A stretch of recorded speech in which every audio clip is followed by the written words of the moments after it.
สบายดีพี่น้องสบายดีตอนเช้าวันฝนตกอีกแล้วมื้อนี้กำลังสิกลับบ้านไปได้ฝนตกลัดทางอีกแล้วมึงสิมาเป่าโหวดในซามฝนเช้าจักหน่อยจะกลับเนาะพี่น้องเป่าโหวดลิ้นก่อนเป่าลำมาใส่เอาเนาะ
โอ้ยเมื่อยพี่น้องจะไปเว้าดนแล้วบ่ได้เป้าฮะ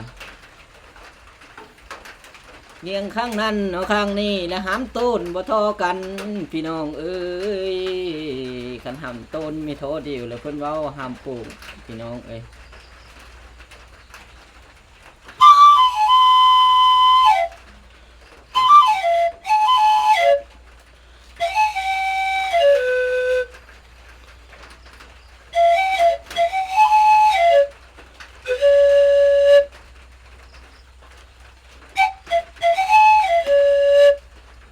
โอ้ยซ้ำนี่ละพี่น้องเอ้ยมื้อยกลับบ้านก่อนฝนก็เช้าแล้วนี่